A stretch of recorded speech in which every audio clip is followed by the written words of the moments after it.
ছোট্ট একটা ট্র্যাজেডি বলবো। সেদিন আমার সাথে কি হয়েছিল।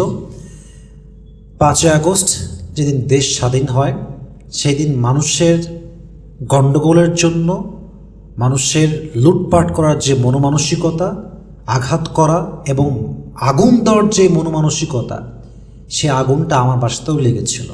বাট এই আগুনটা আমার বাসায় দেওয়া হয় নাই, পাশে দেওয়া হয়েছে বিধায় আমার বাসায় আগুনটা ধরে। সেই দিন আমি বাসায় ছিলাম, আমি অন্য জায়গায় থাকি, আমার আব্বা আম্মা অন্য জায়গায় থাকে। হঠাৎ করে আমার ফোনে কল আসলো, আমার বোন কল দিয়েছে। কলটা ধরে আমি শুনতে পাচ্ছি আমার বোন প্রচণ্ড চিৎকার করতেছে, কান্নাকাটি করে, অবস্থা খুবই খারাপ। I was so happy because আমরা জাস্ট এই তো সংবাদ পেয়েছি, দেশ স্বাধীন হয়েছে, দেশে আমরা একটা সুন্দর রাজ্য পেতে যাচ্ছি। আমি খুশি ছিলাম সেই সময়। জাস্ট ঠাস করে আমার বোনের কল পেয়ে আমার সব কিছু কাঁপাকাঁপি শুরু হয়ে গেছে। আমার কলিজা কাঁপতেছে, আমার আত্মা কাঁপতেছে, কারণ আমার বোন আছে ছোট, আমার বড় বোন আছে, আমার মা আছে সে বাসাতে। আমাকে বললো বাসায় আগুন লেগে গেছে, তুমি যেখানে আসো, যে কোনো মুহূর্তে, এই মুহূর্তে তুমি বাসায় আসো। মূলত আমার বাসার পাশে পুলিশদের একটি কার্যালয় আছে। পুলিশদের উপরে মানুষ খুব ক্ষিপ্ত ছিল, সেই জন্য দুর্বৃত্তরা পুলিশের ওই জায়গাতে আগুন দেয়। আগুন দেওয়ার জন্য কি হয়, পুরো আগুন ওই দিক থেকে ধেয়ে আমার বাসায় চলে আসে।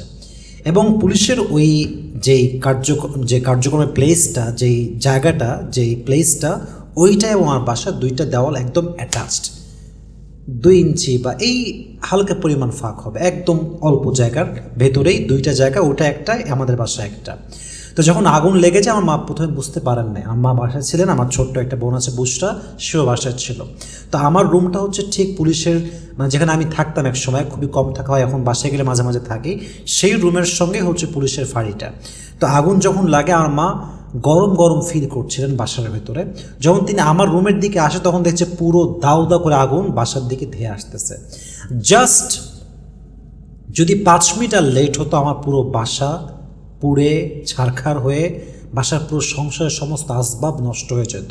অ্যাট দ্য সেম টাইম বাবা মসজিদে মুয়াজ্জিনকে এলান করিয়েছেন।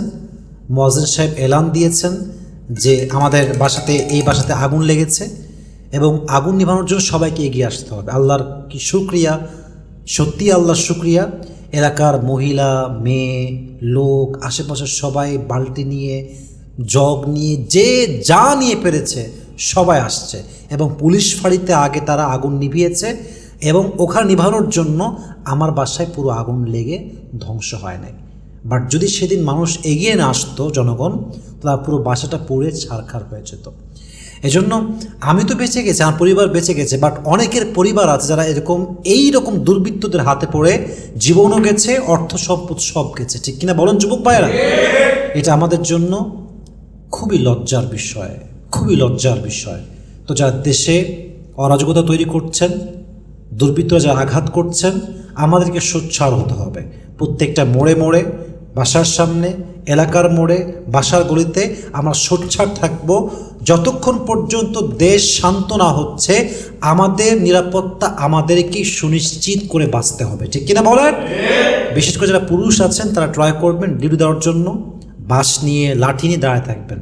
যে কোনো ডাকাত, কোনো দুর্বৃত্ত, বিশেষ করে টোকায় আছে, দেখবেন টোকায় যারা বংশ পরিচয় নাই, বাপ নাই, মা নাই, একদম হতপ ছাড়া যারা বলে আমরা, এদের কিন্তু কোনো পরিচয় নাই এবং এরা আপনাকে মারতে 1 সেকেন্ডও ভাববে না। আপনি যেই হন, হুজুর হন, যে হন, ওদের স্বার্থ, সম্পদ, টাকা পয়সা, আপনাকে কোপায় হলেও এগুলো তারা নিয়ে যাবে। এই জন্য যেহেতু পুলিশ এখন পরিপূর্ণ মাঠে নামে নাই, আমাদের নিরাপত্তা আমাদেরকে পরিপূর্ণ সুনিশ্চিত করে আগামীর দেশটা আমাদেরকে গড়তে হবে। ঠিক কিনা বলেন যুবক ভাইয়েরা?